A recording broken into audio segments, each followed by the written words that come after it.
Welcome back दोस्तों, मैं अंकित विश्वकर्मा एक बार फिर सब सभी का आपके अपने YouTube channel DV online study में स्वागत करता हूं। दोस्तों जैसा कि आप सब देख रहे हैं कि यहाँ पे हम लोग वाईसीटी जनरल साइंस 2024 का जो ये बुक है, इसी बुक का हम लोग संपूर्ण अध्ययन कर रहे हैं। दोस्तों ये बुक हमारी रेलवे भर्ती से रिलेटेड सभी प्रकार के एग्जामों के लिए बेहद ही महत्वपूर्ण एवं रामबाण साबित होगा। दोस्तों आपको बता दूं कि महत्वपूर्ण एवं रामबाण इस बात के लिए साबित होगा कि पिछले कुछ वर्षों में जितने भी रेलवे ने एग्जाम करवाए हैं, उन्हीं सारे एग्जामों में पूछे गए प्रीवियस ईयर के क्वेश्चनों को दोस्तों यहाँ पे हम लोग चैप्टर वाइज चैप्टर या फिर दोस्तों कह लीजिएगा अध्यायवार अध्याय सॉल्व कर रहे हैं।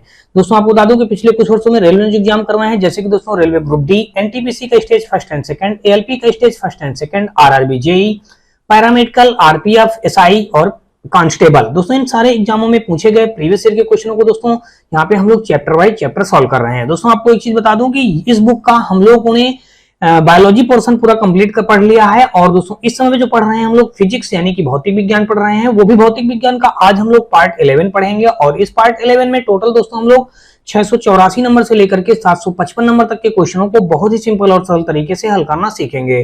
दोस्तों इन क्वेश्चनों के बीच में हम लोग इतने अध्यायों के बारे में पढ़ेंगे। देखिए तीसरे चैप्टर में जो थर्ड अध्याय है, उपग्रहों की गति एवं पलायन वेग के बारे में हम लोग जानेंगे। चौथा चैप्टर में जो पहला अध्याय हमारा प्रत्यास्थता के बारे में जानेंगे। फिर दूसरा है पृष्ठ तनाव और केशिकत्व के बारे में जानेंगे। तीसरा है फ्लो ऑफ लिक्विड के बारे में जानेंगे। उत्प्लावकता और आर्किमिडीज का सिद्धांत जानेंगे। फिर दोस्तों दाब और घनत्व के बारे में भी हम लोग साथ में जानेंगे। इतने सारे अध्यायों के बारे में आज हम लोग अध्ययन करेंगे। और दोस्तों अगर आपको ये वीडियो और सीरीज का कोई भी पार्ट थोड़ा सा भी पसंद आए तो आप हमारी वीडियो को लाइक करिएगा, अपने दोस्तों ज्यादा से ज्यादा शेयर करिएगा। साथ में दोस्तों यदि आप चैनल पे पहली बार आए हो तो चैनल को सब्सक्राइब कर बेल घंटी जरूर दबा लीजिएगा, क्योंकि दोस्तों आपको बता दूं कि ऐसे ही वीडियो आपको हर रोज हमारे इस चैनल पे रेलवे भर्ती से रिलेटेड सभी प्रकार के प्रीवियस ईयर के क्वेश्चनों के पेपर यानी कि दोस्तों यहाँ पे प्रीवियस ईयर क्वेश्चनों को हर एक सब्जेक्ट के सॉल्व करवाए जा रहे हैं। तो दोस्तों अगर आपको इस वीडियो का कोई भी पार्ट थोड़ा सा भी पसंद आए तो आप हमारे वीडियो को लाइक करिएगा, अपने दोस्तों ज्यादा से ज्यादा शेयर करिएगा। साथ में दोस्तों यदि आप चैनल पे पहली बार आए हो तो चैनल को सब्सक्राइब कर बेल घंटी जरूर दबा लीजिएगा। और दोस्तों आप हमारे WhatsApp channel, Telegram channel, WhatsApp group से जुड़ सकते हैं। इन सभी का लिंक दोस्तों आपको हमारे इसी वीडियो के डिस्क्रिप्शन पे मिल जाएगा, जहां से आप लोग आसानी से जुड़ सकते हैं। तो चलिए दोस्तों हम लोग स्टार्ट करते हैं आज का अपना पहला क्वेश्चन। और पहला क्वेश्चन दोस्तों देख लीजिएगा हमारा ये रहा। दोस्तों देख लीजिएगा यहाँ पे हम लोग पढ़ने जा रहे हैं उपग्रहों की गति या पलायन वेग के बारे में पढ़ेंगे, यानी सैटेलाइट मोशन एस्केप वेलोसिटी, यानी इसके बारे में हम लोग जानेंगे। देखिए ग्रहों, पहला क्वेश्चन दिया गया है, ग्रहों की परिक्रमा पथ का आकार कैसा होता है। देखिए गोलाकार होता है, सीधी रेखा होता है, या अंडाकार होता है, या फैला हुआ वृत्त होता है। तो दोस्तों मैं आपको बता दूं कि ग्रहों की परिक्रमा पथ का आकार फैला हुआ वृत्त जैसा होता है। जो सूर्य के चारों ओर अंडाकार मार्ग में परिक्रमा करने वाले ग्रहों, उपग्रहों, उछल तारों और उल्का पिंडों आदि के समूह को सौर मंडल कहते हैं। सूर्य से ग्रहों की दूरी का क्रम बुध, शुक्र, पृथ्वी, मंगल, बृहस्पति, शनि, अरुण, वरुण ये है दोस्तों। तो यहाँ पे ग्रहों की परिक्रमा का आकार, अगर आप आकार की बात की गई है तो ग्रहों की परिक्रमा पथ का आकार कैसा होता है, ये फैला हुआ वृत्त होता है। यहाँ पे दोस्तों देखेंगे तो 684 का विकल्प नंबर हमारा डी के साथ क्वेश्चन राइट हो जाएगा। आगे हम लोग देखेंगे 684 के बाद देखेंगे जो दोस्तों 685 नंबर, और इस पे कहा गया है कि जब एक उपग्रह पृथ्वी के चारों ओर 40,000 किलोमीटर त्रिज्या के ग्रह पथ में घूमता है तो गुरुत्वाकर्षण बल द्वारा किए गए कार्य की गणना कीजिए। देखिए अब इसमें हमें क्या करना है, गुरुत्वाकर्षण बल द्वारा किए गए कार्य की गणना करना है। तो दोस्तों देख लीजिएगा यहाँ पे हम लोग क्या करेंगे, यहाँ पे अगर हम देखें तो मैं आपको दोस्तों बता दूं कि जब कोई ग्रह किसी वृत्तीय पथ पर गति करता है तो उसके द्वारा नेट विस्थापन जो होता है वो शून्य होता है। क्या होता है दोस्तों, शून्य होता है। तो यही जो दोस्तों शून्य हमारा नेट विस्थापन हो जाएगा, उसके द्वारा किया गया कार्य भी हमारा क्या हो जाएगा, शून्य हो जाएगा। यानी कि ये जो हो जाएगा हमारा 0 जूल जो दिया गया है ए ऑप्शन पे, तो 685 का विकल्प नंबर हमारा ए के साथ क्वेश्चन राइट हो जाएगा। आगे दोस्तों देख लीजिएगा 685 के बाद हम लोग देखेंगे 686 नंबर, और इस पे कहा गया है क्वेश्चन पे कि पृथ्वी की सतह पर पलायन वेग लगभग डॉट डॉट है। देखिए पृथ्वी की सतह पर पलायन वेग लगभग डॉट डॉट है।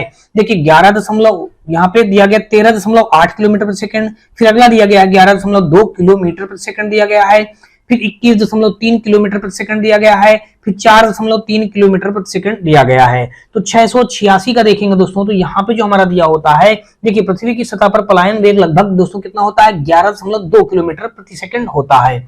और पलायन वेग का न्यूनतम वेग दोस्तों जिससे किसी पिंड को पृथ्वी की सतह से ऊपर की ओर फेंके जाने पर वह गुरुत्वीय क्षेत्र को पार कर जाता है तथा पृथ्वी पर वापस नहीं आता है। अर्थात पृथ्वी तल से किसी वस्तु को 11.2 किलोमीटर प्रति सेकंड या इससे अधिक वेग से ऊपर किसी भी दिशा में फेंक दिया जाए तो वस्तु फिर पृथ्वी पर तल पर वापस नहीं आएगी। यानी कि इसके कहने का मतलब यह हुआ कि पृथ्वी तल से अगर 11.2 किलोमीटर प्रति सेकंड के वेग से फेंक दिया जाए तो ये पृथ्वी तल से वापस हमारी पृथ्वी तल पर नहीं आएगी। यानी गुरुत्वाकर्षण बल जो पृथ्वी की ओर खींचता रहता है वो नहीं खींच पाएगा। तो यहाँ पे दोस्तों अगर देखें तो ये आ जाएगा हमारा 11.2, आगे लिखेंगे किलोमीटर प्रति सेकंड हो जाएगा। यानी कि ये जो दिया गया है बी ऑप्शन, तो 686 का विकल्प नंबर हमारा बी के साथ क्वेश्चन राइट हो जाएगा। आगे दोस्तों देख लीजिएगा 687 नंबर क्वेश्चन, और यहाँ पे कहा है कि भूकेंद्रीय और सूर्य केंद्रीय शब्द किसे संदर्भित करते हैं। भूकेंद्रीय और सूर्य केंद्रीय शब्द किसे संदर्भित करते हैं। पृथ्वी और सूर्य के चारों ओर नक्षत्रीय वस्तुओं की गति को प्रतिबंधित करने वाले नियम को, या फिर दोस्तों देख लीजिएगा पृथ्वी और सूर्य के चारों ओर नक्षत्रीय वस्तुओं की गति को प्रतिबंधित करने वाले नियम को, या अग्रणी दूरबीन के मॉडल को, प्राचीन ग्रीस धर्म से या रोमन दर्शन शास्त्र में विचार के दो स्कूल को। तो यहाँ पे अगर देखेंगे तो 687 नंबर जो हमारा दिया गया है, तो 687 का विकल्प नंबर जो ए हो जाएगा। देखिए भूकेंद्रीय और सूर्य केंद्रीय शब्द किसे संदर्भित करती है, तो ये हो जाएगा पृथ्वी और सूर्य के चारों ओर नक्षत्रीय वस्तुओं की गति को प्रतिबंधित करने वाले नियम को। तो 687 का देखेंगे तो विकल्प नंबर हमारा ए के साथ क्वेश्चन राइट हो जाएगा। आगे हम लोग देखेंगे 688 नंबर, और यहाँ पे कहा है ग्रहों की गति के बारे में निम्नलिखित कथनों में से कौन सा सत्य है। देखिए ग्रहों के गति के बारे में कह रहा है, निम्नलिखित कथनों में से कौन सा सत्य है। एक ग्रह की कक्षा दो केंद्र बिंदु में से एक में सूर्य के साथ अंडाकार है। एक ग्रह की कक्षा दो केंद्र बिंदु में से एक में सूर्य के साथ गोलाकार है। एक ग्रह की कक्षा दो केंद्र बिंदुओं में से एक में किसी अन्य ग्रह के साथ अंडाकार है। फिर आगे कहा एक ग्रह की कक्षा दो केंद्र बिंदु में से एक में किसी अन्य ग्रह के साथ गोलाकार है। तो यहाँ पे अगर देखेंगे तो 688 का जो हमारा दोस्तों दिया गया है विकल्प नंबर ए, देखिए इसने यही तो कहा है कि ग्रहों की गति के बारे में निम्नलिखित कथनों में से कौन सा कथन सत्य है, हमको सत्य कथन बताना है। तो इसने कहा कि एक ग्रह की कक्षा दो केंद्र बिंदु में से एक में सूर्य के साथ अंडाकार है, तो ये बात दोस्तों सही कह रहा है। फिर कह रहा एक ग्रह की कक्षा दो केंद्र बिंदु में से एक में सूर्य के साथ गोलाकार है, देखिए गोलाकार जो कह दिया इसलिए गलत हो जाएगा। फिर कह रहा एक ग्रह की कक्षा दो केंद्र बिंदु में से एक में किसी अन्य ग्रह के साथ अंडाकार है, अब देखिए ये भी गलत हो जाएगा, इसे किसी अन्य ग्रह के साथ कह दिया तो ये इसलिए गलत हो जाएगा।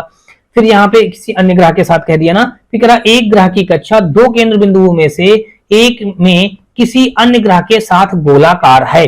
देखिए अब गोलाकार भी नहीं है दोस्तों, यहाँ पे क्या है, ये अंडाकार है। तो ये अंडाकार हमारा दोस्तों देख लीजिएगा ए ऑप्शन पे दिया गया है। तो 688 का विकल्प नंबर ए के साथ क्वेश्चन हमारा राइट बन जाएगा। आगे देखेंगे दोस्तों 688 के बाद हम लोग देखेंगे 689 नंबर, और इसमें कहा गया है 689 नंबर पे कहा गया है कि एक भू स्थिर उपग्रह 37,790 किलोमीटर ऊंचाई पर एक कक्षा के पूर्ण परिक्रमण पर कितना समय लेता है। 30 दिन का समय लेगा, 24 घंटे का समय लेगा, या फिर दोस्तों 365 दिन का समय लेगा, या फिर दोस्तों 12 दिनों का समय लेगा। तो दोस्तों मैं आपको बता दूं कि यहाँ पे एक भू स्थिर उपग्रह 35,790 किलोमीटर ऊंचाई पर एक कक्षा के पूर्ण परिक्रमण पर कितना समय लेता है।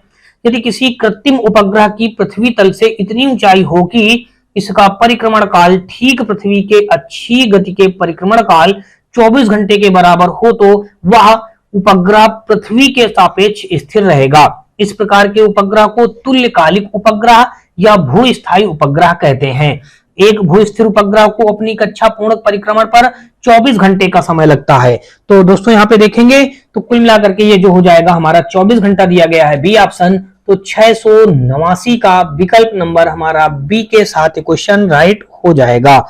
आगे दोस्तों देखेंगे हम लोग 689 के बाद हम लोग 690 नंबर क्वेश्चन, और यहाँ पे कहा गया है देखिए 690 नंबर में देखिए नया अध्याय यानी कि चौथा अध्याय हम लोग आ जाएंगे, पदार्थ के गुण प्रॉपर्टीज ऑफ मैटर के बारे में पढ़ेंगे।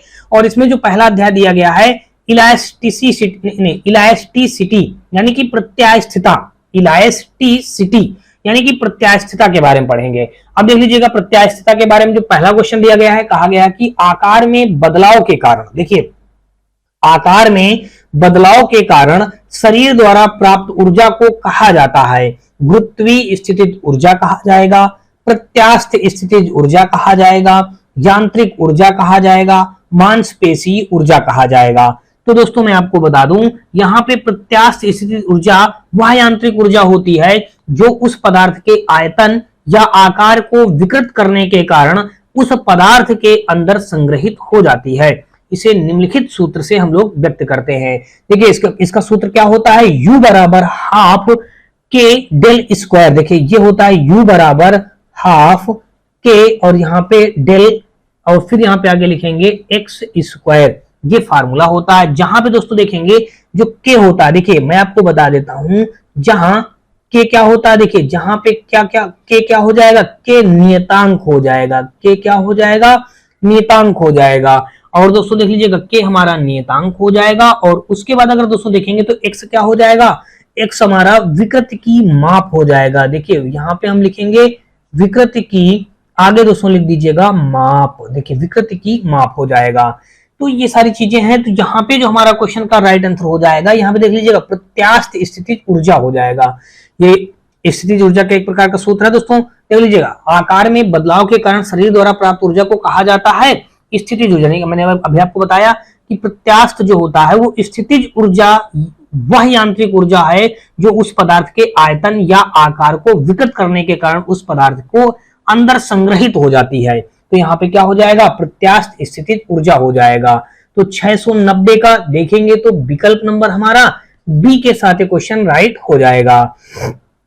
आगे दोस्तों देख लीजिएगा 691 नंबर, और इस पे कहा गया है कि जब आप एक काइल स्प्रिंग को कंप्रेस करते हैं तो आप उस पर काम करते हैं। प्रत्यास्थ स्थितिज ऊर्जा डॉट डॉट है, शून्य है, अपरिवर्तित है, बढ़ती है या फिर दोस्तों घटती है। तो 691 का अगर देखा जाए कि जब आप एक काइल स्प्रिंग को कंप्रेस करते हैं तो आप उस पर काम करते हैं। प्रत्यास्थ स्थितिज ऊर्जा क्या होती है उस समय पे दोस्तों, बढ़ती है। प्रत्यास्थ स्थितिज ऊर्जा क्या होती है, बढ़ती है। विकल्प नंबर 691 का हमारा सी के साथ क्वेश्चन राइट हो जाएगा।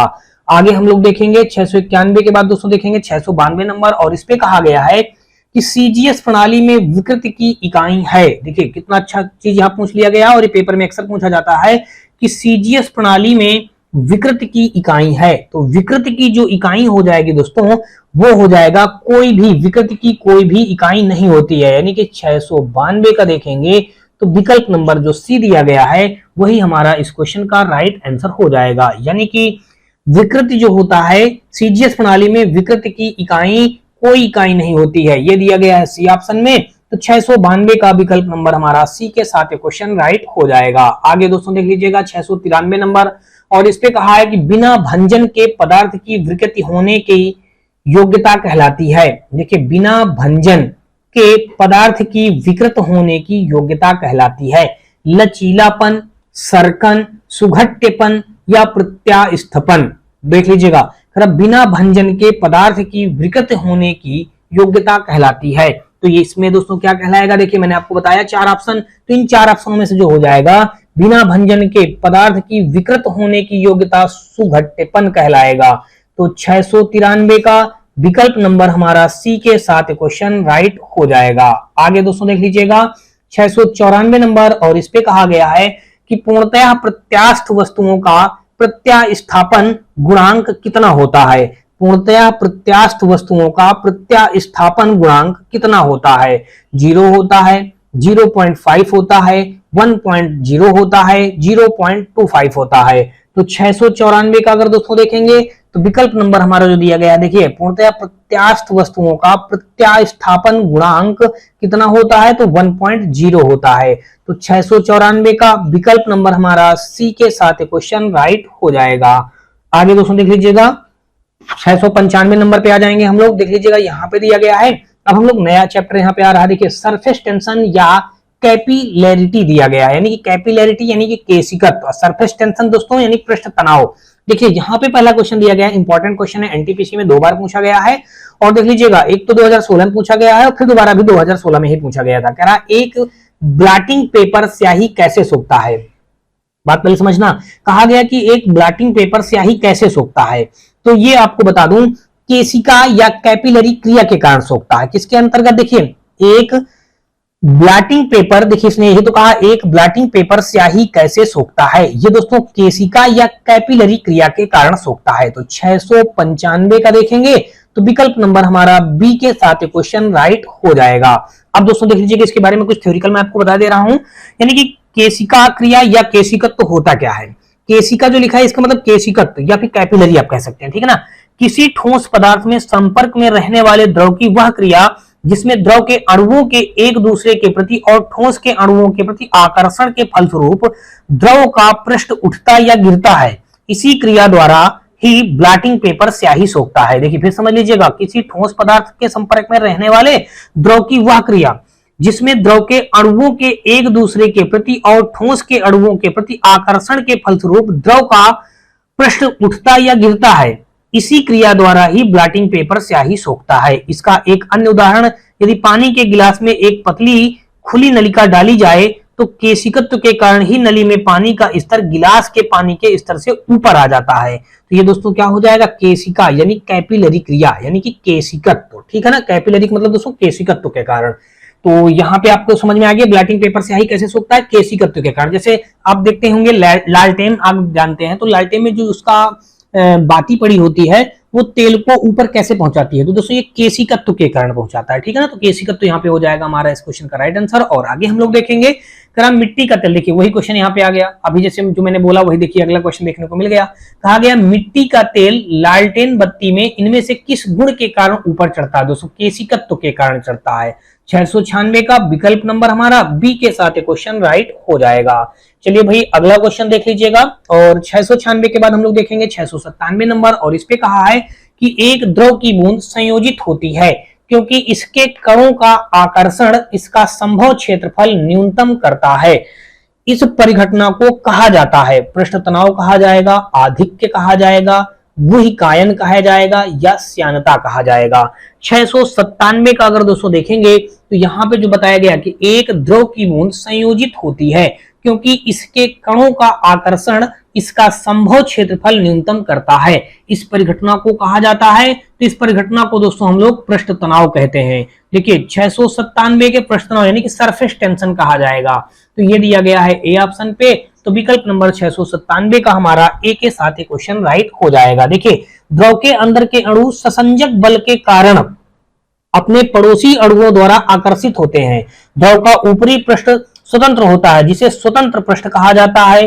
द्रव की स्वतंत्र पृष्ठ को उसके नीचे वाले अणु अपने ओर खींचते हैं जिसके कारण द्रव का स्वतंत्र पृष्ठ हमेशा तनाव में रहता है तथा उसमें कम से कम क्षेत्रफल प्राप्त करने की प्रवृत्ति होती है।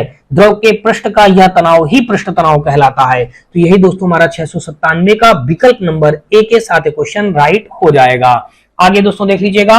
और अगला हमारा यहाँ पे कहा गया है कि जल की गिरती हुई बूंद किस गुणधर्म के कारण गोलाकार होती है? जल की गिरती हुई बूंद किस गुणधर्म के कारण गोलाकार होती है? जल का पृष्ठीय तनाव, जल की संपीडनशीलता, जल का केशिकत्व या फिर जल की श्यानता। तो दोस्तों ये जल का पृष्ठीय तनाव के कारण जल की जो बूंदें होती हैं वो गोलाकार होती हैं। तो 698 का देखेंगे तो विकल्प नंबर हमारा ए के साथ क्वेश्चन राइट हो जाएगा। आगे दोस्तों देख लीजिएगा, नया अध्याय आ रहा है हमारा द्रवों का प्रवाह यानी कि फ्लो ऑफ लिक्विड के बारे में हम लोग जानेंगे। देखिए फ्लो ऑफ लिक्विड यहाँ पे दिया गया, कहा गया कि एक टैंक को एक समान क्षैतिज त्वरण से एक द्रव आंशिक रूप से भरा गया है। निम्नलिखित में से एक टैंक में द्रव की सतह के लिए कौन सा कथन सत्य होगा? देखिए हमको कथन सत्य वाला कथन बताना है। तो यहाँ पे देख लीजिएगा, पहला जो दिया गया है द्रव की सतह गति की दिशा में गिरता है और टैंक के पीछे की ओर उठता है। फिर कह रहा द्रव की सतह केवल टैंक के केंद्र पर गिरता है। फिर कह रहा द्रव की सतह क्षैतिज पर नियत है। द्रव की सतह गति की दिशा में उठती है और टैंक के पीछे की ओर गिरता है। तो यहाँ पे अगर देखेंगे तो 699 का हमारा दिया गया है। दोस्तों देख लीजिएगा, द्रव की सतह गति की दिशा में गिरता है और टैंक के पीछे की ओर उठता है। विकल्प नंबर हमारा जो ए दिया गया है यही इस क्वेश्चन का राइट एवं परफेक्ट आंसर हो जाएगा।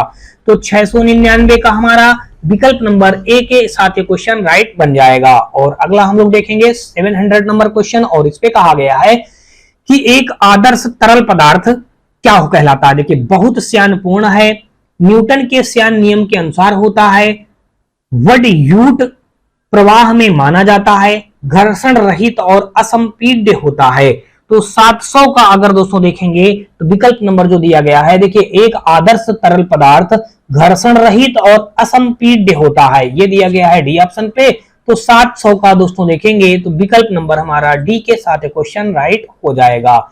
आगे दोस्तों देख लीजिएगा 701 नंबर, और यहां पे कहा गया है कि यदि एक बांध में जल की गहराई h है तथा a जल का अनुप्रस्थ क्षेत्रफल तथा t बांध की मोटाई, तब बांध की दीवार पर लगने वाला दाब किस प्रकार निर्भर होगा। देखिए तब कह रहा है उसमें लगने वाला बांध किस प्रकार से निर्भर होगा, ये बात हमको यहाँ पे बतानी है।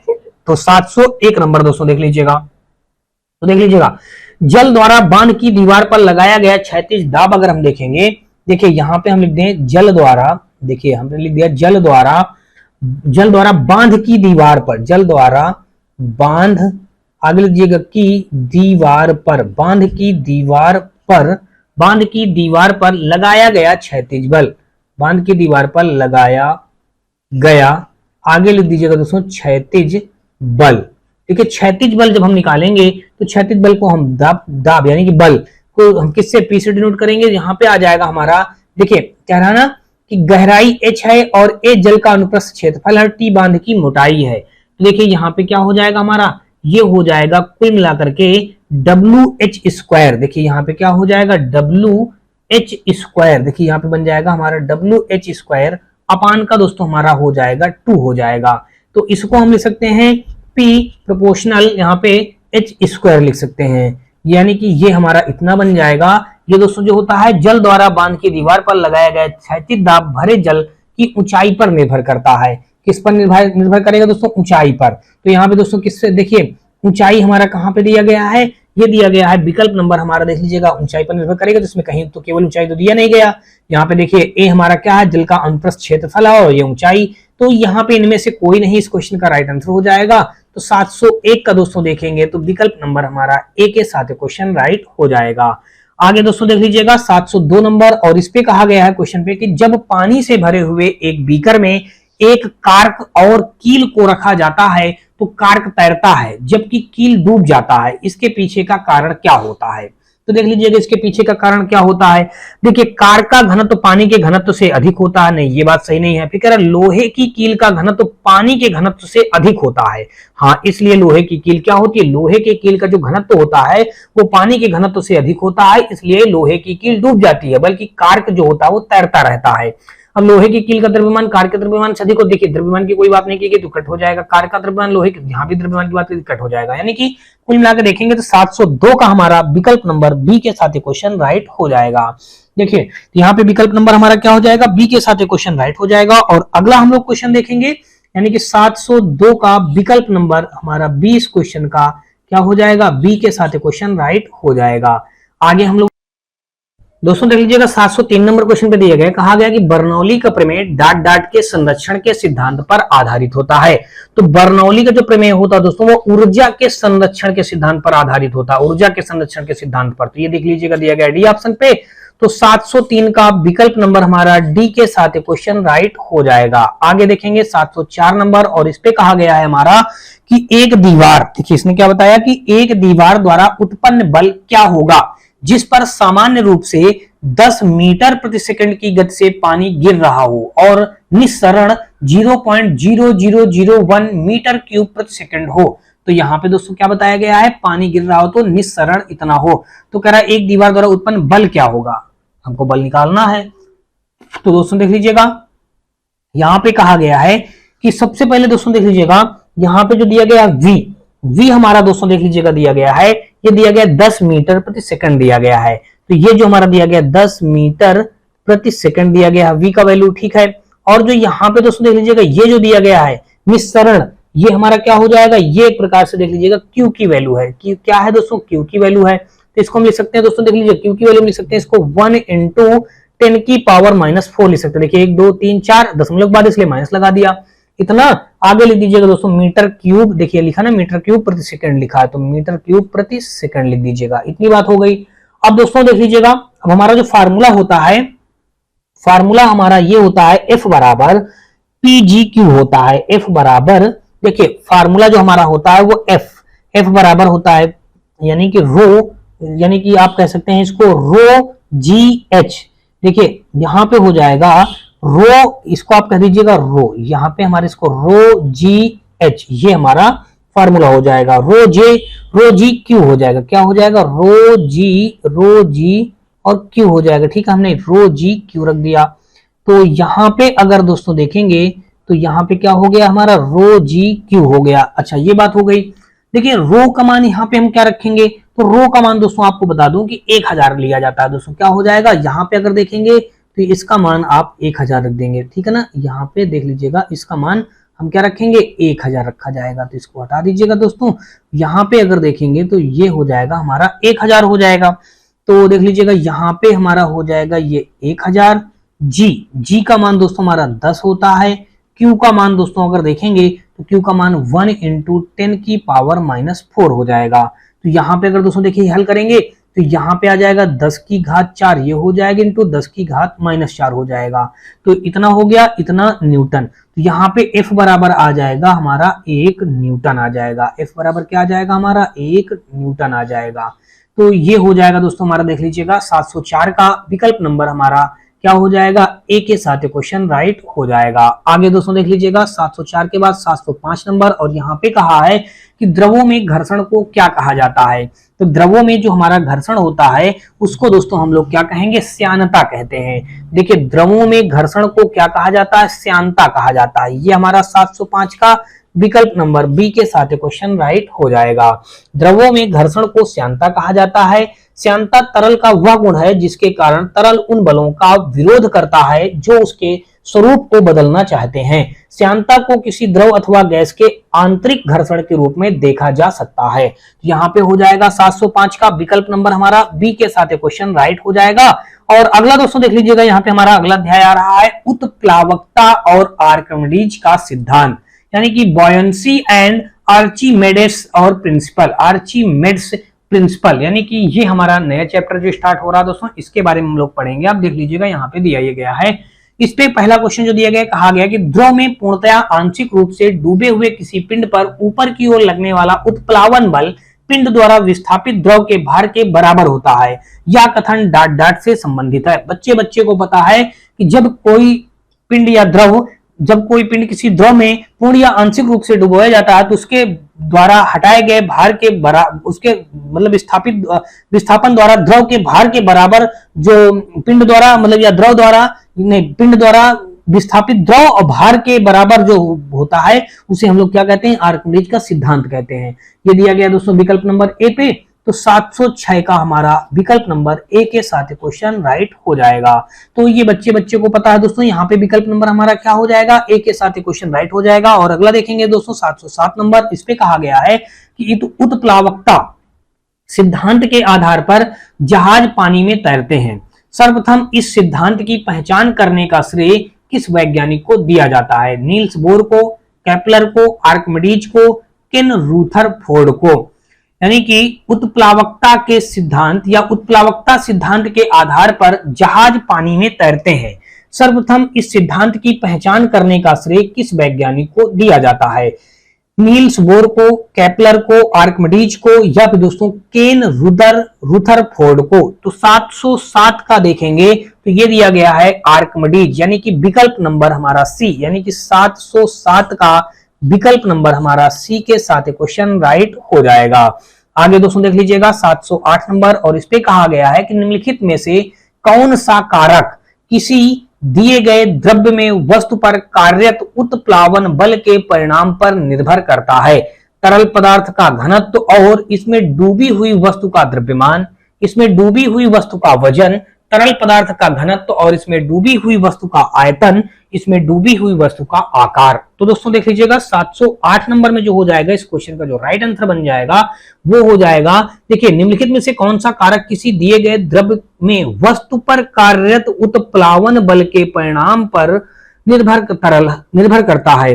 तो तरल पदार्थ का घनत्व और इसमें डूबी हुई वस्तु का आयतन पर, यह दिया गया सी ऑप्शन पे। तो 708 का दोस्तों देखेंगे तो विकल्प नंबर हमारा सी के साथ क्वेश्चन राइट हो जाएगा। आगे दोस्तों देख लीजिएगा 708 के बाद हम लोग देखेंगे 709 नंबर, और इस पे कहा गया है हमारा कि निम्न में से कौन सा कथन गलत है। निम्न में से कौन सा कथन गलत है। यदि उत्प्लावक बल वस्तु के भार से कम हो तो वस्तु डूब जाती है। देखिए इसमें कहा यदि उत्प्लावक बल वस्तु के भार से कम हो तो वस्तु डूब जाती है। अब देख लीजिएगा दूसरा कहा कि यदि उत्प्लावक बल वस्तु के भार से अधिक हो तो वस्तु तैरती रहती है। यदि उत्प्लावक बल वस्तु के भार से कम हो तो वस्तु तैरती है। फिर कह यदि उत्प्लावक बल वस्तु के भार के बराबर हो तो वस्तु तरल के अंदर तैरती है। तो यहां पे अगर देखेंगे तो इसमें कहा निम्न से कौन सा कथन गलत वाला कथन हमको बताना है। देखिए यदि उत्प्लावक बल वस्तु के भार से कम हो तो वस्तु डूब जाती है, बात सही कह रहा है। यदि उत्प्लावक बल वस्तु के भार से अधिक हो तो वस्तु तैरती है, सही कह रहा है। यदि उत्प्लावक बल वस्तु के भार से कम हो तो वस्तु तैरती है, ये गलत कह दिया है, इससे कि गलत हो जाएगा। यदि उत्प्लावक बल वस्तु के भार के बराबर हो तो वस्तु तरल के अंदर तैरती है, ये सही है। देखेंगे दोस्तों 709 का हमारा विकल्प नंबर सी के साथ क्वेश्चन राइट हो जाएगा। आगे दोस्तों देख लीजिएगा 709 के बाद हम लोग देखेंगे 710 नंबर, और इस पे कहा है कि उत्प्लावन का केंद्र हमेशा क्या होता है। देखिए उत्प्लावन का केंद्र हमेशा क्या होता है, देखिए ये बताना है। गुरुत्व केंद्र के संपाती होता है, विस्थापित द्रव के आयतन के केंद्रक के संपाती होता है, गुरुत्व केंद्र के ऊपर स्थित होता है, या फिर दोस्तों कहा है गुरुत्व केंद्र के नीचे स्थित होता है। तो यहां पे अगर दोस्तों देखेंगे तो विकल्प नंबर जो हमारा हो जाएगा 710 का, यहां पे हो जाएगा दोस्तों विकल्प नंबर बी, विस्थापित द्रव के आयतन के केंद्रक के संपाती होता है। उत्प्लावन बल का केंद्र हमेशा विस्थापित द्रव के आयतन के केंद्रक के संपाती होता है। 710 का विकल्प नंबर हमारा बी के साथ किशन राइट हो जाएगा। आगे दोस्तों देखेंगे 711 नंबर, और इस पे हमारा कहा है कि किसी सिद्धांत या नियम के आधार पर, किसी सिद्धांत, किस सिद्धांत कहा, अच्छा किस सिद्धांत या नियम के आधार पर वस्तुएं पानी में तैरती हैं, वस्तुएं पानी में तैरती हैं। देखिए न्यूटन की गति का तीसरा नियम, फैराडे का नियम, आर्किमिडीज का सिद्धांत, या फिर दोस्तों ओम का नियम। तो सभी को पता है दोस्तों ये आर्किमिडीज के सिद्धांत के नियम के अनुसार ऐसा होता है कि किस सिद्धांत के नियम के आधार पर वस्तुएं पानी में तैरती हैं, तो आर्किमिडीज के सिद्धांत के नियम के आधार पर। तो 711 का विकल्प नंबर हमारा सी के साथ क्वेश्चन राइट हो जाएगा। तो अगला दोस्तों देख लीजिएगा 712 नंबर, और इस पे कहा गया है कि जब किसी पिंड को किसी द्रव में पूर्ण या आंशिक रूप से डुबोया जाता है तब यह पिंड विस्थापित द्रव के भार के बराबर एक उच्छेद बल का अनुभव करता है। इसे किस सिद्धांत के रूप में जाना जाता है, तो बच्चे को पता है, इसे हम लोग आर्किमिडीज का सिद्धांत के नाम से जानते हैं। तो 712 का दोस्तों विकल्प नंबर हमारा बी में दिया गया है, तो बी हमारे इस क्वेश्चन का राइट आंसर हो जाएगा। आगे देखेंगे 713 नंबर, कहा गया है कि आर्किमिडीज के सिद्धांत के अनुसार किसी द्रव में डूबे हुए पिंड, किसी द्रव में डूबे हुए पिंड द्वारा अनुभव किया जाने वाला उत्प्लावन बल निम्न में से किसके बराबर होता है। पिंड और द्रव का कुल भार, पिंड द्वारा विस्थापित द्रव का भार, पिंड का भार, कुल द्रव का भार। तो 713 का अगर हम देखेंगे तो विकल्प नंबर जो हमारा बी दिया गया है, पिंड द्वारा विस्थापित द्रव का भार, ये हो जाएगा पिंड द्वारा विस्थापित। आर्किमिडीज के सिद्धांत के अनुसार ये तो होता है किसी द्रव में डूबे हुए पिंड द्वारा अनुभव किए जाने वाला उत्प्लावन बल क्या होता है, पिंड द्वारा विस्थापित द्रव के भार के बराबर होता है। तो 713 का विकल्प नंबर हमारा बी के साथ क्वेश्चन राइट हो जाएगा। आगे हम लोग देखेंगे 714 नंबर, और इस पे कहा गया है कि पानी के द्वारा ऊपर की तरफ लगाए गए या क्या लिखा है दोस्तों, लगाए गए पानी, यहाँ पे कहा है कि पानी के द्वारा ऊपर की तरफ लगाया गया बल क्या कहलाता है, लगाया गया बल क्या कहलाता है, ये क्या कहलाएगा दोस्तों, लगाया। देखिए यहाँ पे आप पढ़ेंगे इसको क्या लिखा, लगाया गया बल, ठीक है। यहाँ पे लगाया गया बल क्या कहलाता है, गुरुत्वाकर्षण शक्ति कहलाएगा, घनत्व कहलाएगा, उत्प्लावन बल कहलाएगा, घर्षण कहलाएगा। पानी द्वारा ऊपर की तरफ लगाया गया बल क्या कहलाता है दोस्तों, उत्प्लावन बल कहलाता है। तो 714 का हमारा विकल्प नंबर सी के साथ क्वेश्चन राइट हो जाएगा। पानी के द्वारा ऊपर की तरफ लगाया गया बल, जैसे पानी में आप कूदेंगे तो एक प्रकार से पानी के नीचे से क्या होगा, आपको एक प्रेशर देगा तो आप ऊपर आ जाएंगे, तो इसी को हम क्या बोलते हैं, इसको उत्प्लावन बल बोलते हैं। तो ये हमारा क्या हो जाएगा, 714 का विकल्प नंबर सी के साथ क्वेश्चन राइट हो जाएगा। 715 नंबर दोस्तों देख लीजिएगा, इस पे कहा है कि जहाजों की गति में वृद्धि डॉट डॉट पर आधारित है। आर्किमिडीज का सिद्धांत, फैराडे का नियम, Fleming right hand rule, Newton की गति का दूसरा नियम। तो 715 का अगर दोस्तों देखेंगे तो ये आर्किमिडीज के सिद्धांत के अनुसार आधारित है। जहाजों की गति में वृद्धि आर्किमिडीज के सिद्धांत पर आधारित है। दोस्तों 715 का विकल्प नंबर हमारा ए के साथ क्वेश्चन राइट हो जाएगा। आगे दोस्तों देखेंगे 716 नंबर, और इस पे कहा है कि ऊपरी प्रणोद और भार डाट डाट में प्रयुक्त होते हैं। ऊपरी प्रणोद और भार डाट डाट में प्रयुक्त होते हैं। नीचे की दिशा में, विपरीत दिशा में, समान दिशा में, ऊपर की दिशा में। ऊपरी प्रणोद और भार डाट डाट में प्रयुक्त होते हैं। ऊपरी प्रणोद और भार डाट डाट में प्रयुक्त होते हैं। नीचे की दिशा में, विपरीत दिशा में, समान दिशा में, ऊपर की दिशा में। तो 716 का अगर दोस्तों आप देखेंगे तो विकल्प नंबर हमारा क्या हो जाएगा, विकल्प नंबर हमारा 716 का ये जो दिया गया है ऊपरी दिशा में, ये बी ऑप्शन पे दिया गया है, तो यही इस क्वेश्चन का राइट आंसर हो जाएगा। चलिए भाई आगे देख लेते हैं। ऊपरी प्रणोद और भार विपरीत दिशा में प्रयुक्त होते हैं। ऊपरी प्रणोद और भार विपरीत दिशा में प्रयुक्त होते हैं। विकल्प नंबर हमारा बी के साथ क्वेश्चन राइट हो जाएगा। और आगे हम लोग देखेंगे 717 नंबर, और इस पे कहा है कि किसी वस्तु को तरल पदार्थ पर रखे जाने से उत्पन्न ऊर्ध्वगामी दबाव को क्या कहते हैं। किसी वस्तु को तरल पदार्थ पर रखे जाने से उत्पन्न ऊर्ध्वगामी दबाव को क्या कहते हैं। बायंट फोर्स कहेंगे, फ्रिक्शनल फोर्स कहेंगे, अप्लाइड फोर्स कहेंगे, ग्रेविटेशनल फोर्स कहेंगे। तो 717 का दोस्तों आपको बता दूं कि किसी वस्तु को तरल पदार्थ पर रखे जाने से उत्पन्न ऊर्ध्वगामी दबाव को हम लोग बायंट फोर्स कहते हैं। तो 717 का विकल्प नंबर हमारा ए के साथ क्वेश्चन राइट हो जाएगा। दोस्तों आपको बता दूं किसी वस्तु को तरल पदार्थ पर रखे जाने से उत्पन्न ऊर्ध्वगामी दबाव को उत्प्लावक बल या फिर दोस्तों बायंट फोर्स या उत्क्षेप कहते हैं। देखिए बायंट फोर्स को आप क्या बोलते हैं, उत्क्षेप भी बोला जाता है। देखिए यहाँ पे हम लिख देंगे उत्क्षेप भी बोल देंगे, ये हो गया। दूसरा दोस्तों अगर इसको और एक नाम से किससे हम लोग जानते हैं, इसको हम जानते हैं दोस्तों किससे नाम से जानते हैं, उत्प्लावक बल के नाम से भी जानते हैं। किस नाम से, उत्प्लावक बल के नाम से भी हम लोग जानते हैं। आगे दोस्तों देख लीजिएगा 717 का अगर हम दोस्तों देखेंगे 717 के बाद 18 नंबर, तो यहाँ पे कहा गया है, देखिए 717 का हमारा कौन सा राइट हो गया, ए ऑप्शन। और 718 नंबर में देखेंगे कहा गया कि एक डूबे हुए पिंड पर पानी द्वारा लगाए जाने वाले उत्प्लावन बल का दूसरा नाम क्या है।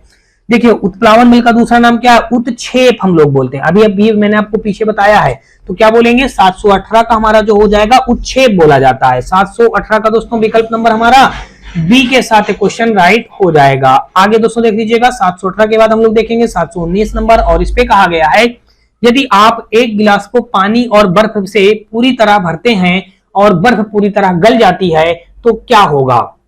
देखिए यदि आप एक गिलास को पानी और बर्फ से पूरी तरह भरते हैं और बर्फ पूरी तरह गल जाती है तो क्या होगा, जल जो होगा हमारा बाहर बहने लगेगा। जल जो होगा क्या होगा, बाहर बहने लगेगा, या सारी बर्फ तली में बैठ जाएगी, या जल स्तर पूर्वत रहेगा। बर्फ गलने के साथ साथ जल स्तर कम होता जाएगा।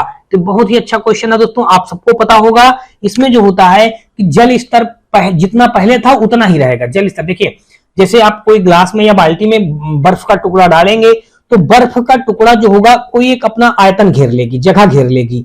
तो जैसे जैसे वो गलेगी तो अपना उसी आयतन पे वो पानी इकट्ठा होता रहेगा, तो उसमें कोई भी परिवर्तन नहीं होगा। जल स्तर क्या रहेगा, वही पूर्वत रहेगा। ये दिया गया हमारा सी ऑप्शन पे, तो विकल्प नंबर हमारा देखेंगे तो 719 का सी के साथ क्वेश्चन राइट हो जाएगा। आगे दोस्तों देख लीजिएगा 720 नंबर, और इस पे कहा है कि यदि कोई वस्तु डूबती है तो वस्तु पर तरल द्वारा प्रयुक्त उत्क्षेप डाट डाट होगा। देखिए जब कोई वस्तु डूबती है तो वस्तु पर तरल द्वारा प्रयुक्त उत्क्षेप डाट डाट होगा। वस्तु के भार से अधिक होगा, वस्तु के भार के बराबर होगा, वस्तु के भार से कम होगा, या फिर दोस्तों शून्य होगा। तो 720 का अगर हम देखेंगे तो विकल्प नंबर जो हमारा सी दिया गया है वस्तु के भार से कम होगा। तो ये दिया गया है सी ऑप्शन पे, तो हमारा विकल्प नंबर सी के साथ क्वेश्चन राइट हो जाएगा। आगे दोस्तों देख लीजिएगा, यदि कोई वस्तु डूबती है तो वस्तु पर तरल द्वारा प्रयुक्त उत्क्षेप वस्तु के भार से कम होगा। यहाँ पे 720 का हमारा विकल्प नंबर सी के साथ क्वेश्चन राइट हो जाएगा। आगे दोस्तों देख लीजिएगा, यहाँ पे दिया गया, कहा गया कि उत्क्षेप बल और भार कार्य करते हैं। उत्क्षेप बल और भार कार्य करते हैं नीचे की ओर, विपरीत दिशाओं में, ऊपर की ओर, समान दिशाओं में। तो 721 का अगर दोस्तों देखेंगे तो ये अभी अभी आपने पढ़ा है कि उत्क्षेप बल और भार कार्य करते हैं, विपरीत दिशाओं में कार्य करते हैं। 721 का विकल्प नंबर हमारा बी के साथ क्वेश्चन राइट हो जाएगा। आगे हम लोग देखेंगे 722 नंबर, और इस पे कहा गया है कि किसी द्रव तल के लंबवत कार्य करने वाला बल क्या कहलाता है? उत्क्षेप कहलाएगा। लंबवत कार्य करने वाला बल क्या कहलाता है? दाब कहलाएगा, बलाघूर्ण कहलाएगा, या खिंचाव कहलाएगा? तो दोस्तों ये उत्क्षेप कहलाता है। किसी द्रव तल के लंबवत कार्य करने वाला बल उत्क्षेप कहलाता है। 722 का विकल्प नंबर हमारा ए के साथ क्वेश्चन राइट हो जाएगा। चलिए अगला दोस्तों देख लीजिएगा, और अगला हमारा यहाँ पे दिया गया है 723 नंबर, और इस पे कहा गया है कि जब किसी वस्तु को पानी में डुबोया जाता है तो उस पर ऊपरी बल कार्य करता है। इस बल को क्या कहा जाता है? गुरुत्वाकर्षण बल, उत्प्लावक बल, घर्षण बल, या स्थैतिक बल? अभी अभी मैंने आपको पीछे बताया है कि इस बल को उत्क्षेप बल कहेंगे या फिर दोस्तों उत्प्लावक बल कहेंगे। यानी कि जब किसी वस्तु को पानी में डुबोया जाता है तो उस पर ऊपरी बल कार्य करता है। इस बल को हम लोग उत्प्लावक बल या उत्क्षेप बल कहते हैं। देखिए यहाँ पे मैं ये भी लिख दे रहा हूं, या उत्क्षेप बल भी कहते हैं, ठीक है ना। तो यहाँ पे 723 का विकल्प नंबर हमारा बी के साथ क्वेश्चन राइट हो जाएगा। आगे दोस्तों देख लीजिएगा 724 नंबर, और इस पे हमारा कहा गया है कि निम्नलिखित में से कौन सा आर्किमिडीज के सिद्धांत पर आधारित नहीं है? लैक्टोमीटर, हवाई जहाज के पंखों की डिजाइनिंग, जहाजों और पनडुब्बियों की डिजाइनिंग, या हाइड्रोमीटर? निम्नलिखित में से कौन सा आर्किमिडीज के सिद्धांत पर आधारित नहीं है? देखिए लैक्टोमीटर जो होता है दोस्तों, ये हमारा क्या होता है? अब देखिए लैक्टोमीटर जो होता है एक प्रकार से कह लीजिए ये भी हमारा हवाई जहाज के सिद्धांत, आर्किमिडीज के सिद्धांत पर आधारित है। हवाई जहाज के पंखों की डिजाइनिंग ये जो होती है ये आर्किमिडीज के सिद्धांत पर आधारित नहीं होता है। जहाजों और पनडुब्बियों की डिजाइन भी हमारी आर्किमिडीज के सिद्धांत पर आधारित है। हाइड्रोमीटर भी हमारा ये मतलब आर्किमिडीज के सिद्धांत पर आधारित है। लेकिन जो यहाँ पे दिया गया है हवाई जहाज के पंखों की डिजाइनिंग, ये हमारा आर्किमिडीज के सिद्धांत पर आधारित नहीं होता है। 724 का विकल्प नंबर हमारा बी के साथ क्वेश्चन राइट हो जाएगा। 725 देख लीजिएगा, और यहाँ पे कहा है कि निम्न में से क्या आर्किमिडीज के सिद्धांत पर आधारित है? हाइड्रोमीटर, पनडुब्बी, लैक्टोमीटर, ओडोमीटर? देखिए हाइड्रोमीटर आर्किमिडीज के सिद्धांत पर आधारित नहीं है, ये बात बतानी है।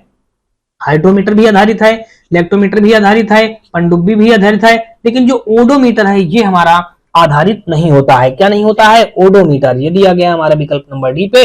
ओडोमीटर आर्किमिडीज के सिद्धांत पर आधारित नहीं होता, से सभी आर्किमिडीज के सिद्धांत पर दोस्तों आधारित होते हैं। तो यहाँ पे हमारा विकल्प नंबर 725 का कौन सा हो जाएगा? डी के साथ क्वेश्चन राइट हो जाएगा। आगे दोस्तों देख लीजिएगा 725 के बाद हम लोग देखेंगे 726 नंबर, और इस पे कहा है कि यदि कोई वस्तु तैरती है तो वस्तु पर जल द्वारा लगाया जाने वाला उत्क्षेप बल डाट डाट होगा। वस्तु के भार से कम होगा, शून्य होगा, वस्तु के भार के बराबर होगा, वस्तु के भार से अधिक होगा।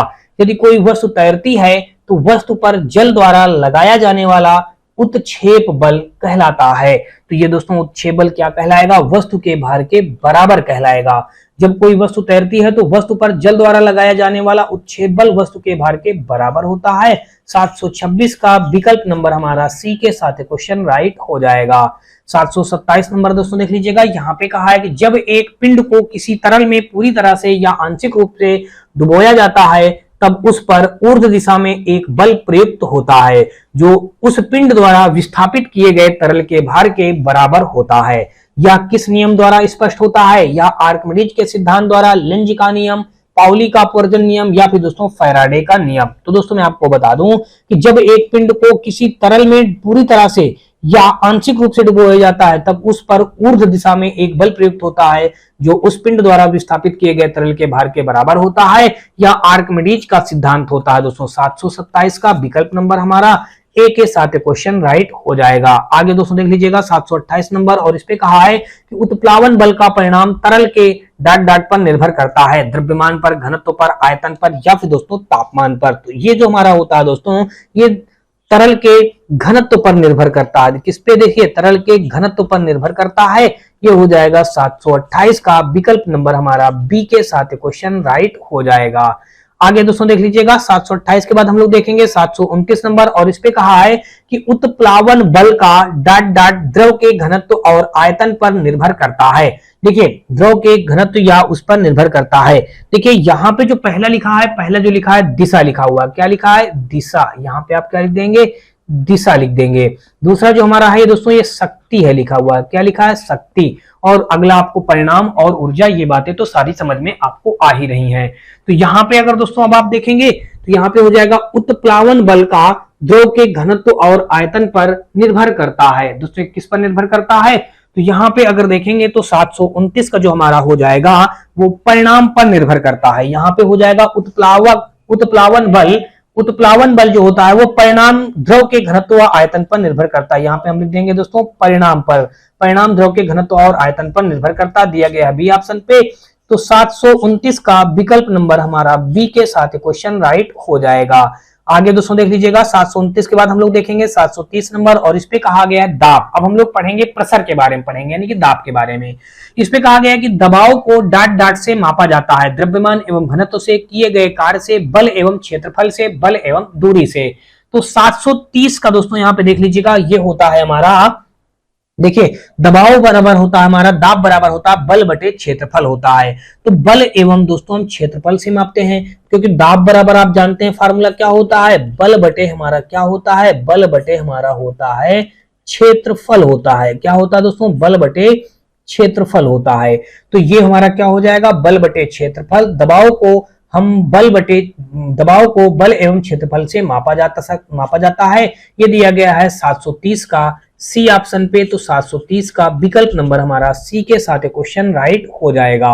आगे दोस्तों देख लीजिएगा 730 के बाद हम लोग देखेंगे 731 नंबर, और इस पे हमारा कहा गया है कि किसी लगाए गए बल के लिए यदि क्षेत्रफल कम है तो दाब होगा। किसी लगाए गए बल के लिए यदि क्षेत्रफल कम है तो दाब होगा, बदलेगा या कम होगा या अधिक होगा या फिर दोस्तों स्थिर होगा। तो 731 का हमारा जो दिया गया है, किसी लगाए गए बल के लिए यदि क्षेत्रफल कम है तो दाब अधिक होगा। तो ये दिया गया है 731 का विकल्प नंबर सी पे। तो सी हमारा इस क्वेश्चन का राइट आंसर हो जाएगा। आगे दोस्तों देख लीजिएगा, और यहाँ पे हमारा कहा गया है कि निम्नलिखित में से दाब का विमा सूत्र क्या होगा। देखिए दाब का विमा सूत्र पूछा है, तो दाब बराबर हम जानते हैं क्या होता है, बल बटे क्षेत्रफल होता है। देखिए दाब बराबर अगर हम देखेंगे तो क्या होता है, बल बटे हम यहाँ पे जानते हैं क्षेत्रफल होता है, ये फार्मूला होता है। तो देखिए अब यहाँ पे अब देखिए और एक आप जानते हैं, देखिए दाब बराबर हम फार्मूला ये भी तो जानते हैं, द्रव्यमान गुणे त्वरण होता है। देखिए द्रव्यमान यहाँ पे क्या हो जाएगा, द्रव्यमान गुणे त्वरण हो जाएगा। तो देखिए द्रव्यमान आप जानते हैं, द्रव्यमान को हम किससे, द्रव्यमान का मात्रक क्या होता है, किलोग्राम। त्वरण का मात्रक दोस्तों क्या होता है, मीटर प्रति सेकंड स्क्वायर होता है। अब सारी अगर वैल्यू यहाँ पे पुट करेंगे तो देखिए सारी वैल्यू जब यहाँ पे पुट करेंगे, देखिए ये बल हम यहाँ पे दाब बराबर लिख दिए, गलत कर दिया, यहाँ पे बल बराबर होता है, बल बराबर होता है द्रव्यमान गुणे त्वरण। देखिए हमें विमा है निकालने का तरीका बता रहे हैं। देखिए दाब बराबर फार्मूला क्या होता है, बल बटे क्षेत्रफल। तो पहले हम बल बराबर जानते हैं कि द्रव्यमान गुणे त्वरण, द्रव्यमान जानते हैं किलोग्राम, और ये इसका त्वरण का मीटर प्रति सेकंड। किलोग्राम को हम किससे डिनोट करते हैं दोस्तों, एम से डिनोट करते हैं। तो देखिए हमने एम लिख दिया, और मीटर को हम दोस्तों किससे डिनोट करेंगे, मीटर को डिनोट करेंगे एल से, पूरे का बटे, और समय को दोस्तों टी से और घात 2 लगा देंगे। तो इसको हम क्या लिख सकते हैं, देखिए एम एल टी की पावर -2 इतना लिखा जा सकता है दोस्तों। देख लीजिएगा हमने लिख दिया। तो ये तो आ गया हमारा बल का, आ गया किसका आ गया दोस्तों, हमारा देख लीजिएगा ये आ गया हमारा बल बराबर आ गया। क्या आ गया दोस्तों, बल बराबर आ गया। अब अगर हम देखेंगे तो ये बल बराबर हमारा इतना आ गया। अब हमको क्षेत्रफल का निकालना है, देख लीजिएगा क्षेत्रफल का। तो क्षेत्रफल बराबर हम दोस्तों जानते हैं क्या, लंबाई गुणे चौड़ाई जानते हैं, लंबाई गुणे चौड़ाई जानते हैं। लंबाई को एल से, चौड़ाई को भी दोस्तों हम किससे मापते हैं, एल से। तो देखिए एल और एल, तो यहाँ पे क्या हो जाएगा, एल स्क्वायर हो जाएगा। क्या हो जाएगा, एल स्क्वायर हो जाएगा। तो यहाँ पे जब अभी सूत्र हम रखेंगे, देखिए अभी सूत्र में रखेंगे बल बराबर, देखिए दाब बराबर, यहाँ पे हमको दाब लिखना चाहिए, बल हम लिख दिए, तो यहाँ पे हमको क्या लिखना है, दाब बराबर लिखेंगे। क्या लिखेंगे दोस्तों, देख लीजिएगा दाब बराबर अब हम लिखेंगे बल। बल का हमारा भी हमने क्या निकाल लिया है, एम एल टी की पावर -2 अपान का दोस्तों देख लीजिएगा यहाँ पे हमने किसका, क्षेत्रफल का क्या निकाला है, क्षेत्रफल का हमने निकाला है एल स्क्वायर। देख लीजिए कितना निकाला है। अब अगर इसको हल करेंगे, देखिए एम और L की पावर जब 2 ऊपर जाएगा तो L की पावर -2 हो जाएगा, एक घट जाएगा तो L की पावर -1 आ जाएगा और T की पावर -2 हो जाएगा। तो यहां से दाब की विमा आपने निकाल लिया दोस्तों, देख लीजिएगा mL की पावर -1 और T की पावर -2। तो दोस्तों देख लीजिएगा ये दिया गया हमारा विकल्प नंबर बी पे। तो यहाँ पे देखेंगे तो 732 का विकल्प नंबर हमारा बी के साथ क्वेश्चन क्या हो जाएगा, हमारा राइट हो जाएगा। चलिए भाई आगे देख लेते हैं। 732 के बाद हम लोग देखेंगे 733 नंबर, और यहाँ पे कहा है कि दाब को डाट डाट के रूप में परिभाषित किया जाता है। तो दाब को कह रहा है डाट डाट के रूप में परिभाषित किया जाता है। द्रव्यमान और त्वरण का गुणनफल, नहीं दोस्तों गलत है। भार प्रति इकाई आयतन, नहीं ये भी गलत है दोस्तों, इसमें भी हम लोग इसको परिभाषित नहीं कर पाएंगे। द्रव्यमान प्रति इकाई आयतन, ये भी गलत है। प्रणोद प्रति इकाई क्षेत्रफल या थ्रस्ट प्रति इकाई क्षेत्रफल, ये बात सही है। तो यहाँ पे हम देखेंगे तो दाब को डाट डाट के रूप में परिभाषित किया जाता है। तो 733 का देखेंगे तो विकल्प नंबर जो हमारा दिया गया है डी, तो डी हमारा इस क्वेश्चन का राइट आंसर हो जाएगा। आगे दोस्तों देख लीजिएगा, यहाँ पे हमारा दिया गया 733 के बाद हम लोग देखेंगे 734 नंबर, और इस पे हमारा कहा गया है कि यदि हम किसी दिए गए बल के क्षेत्र को बढ़ाते हैं तो इससे दाब प्रति इकाई क्षेत्र डाट डाट होगा। देखिए बढ़ जाता है, शून्य हो जाता है, कम हो जाता है या अपरिवर्तित रहता है। तो 734 का अगर हम दोस्तों देखेंगे तो यहाँ पे हमारा क्या हो जाएगा, कम हो जाता है। यदि हम किसी दिए गए बल के क्षेत्र को बढ़ाते हैं तो इससे दाब हमारा प्रति इकाई क्या हो जाता है, प्रति इकाई क्षेत्र से कम हो जाता है। ये 734 का देखा जाएगा। तो विकल्प नंबर हमारा सी के साथ क्वेश्चन राइट हो जाएगा।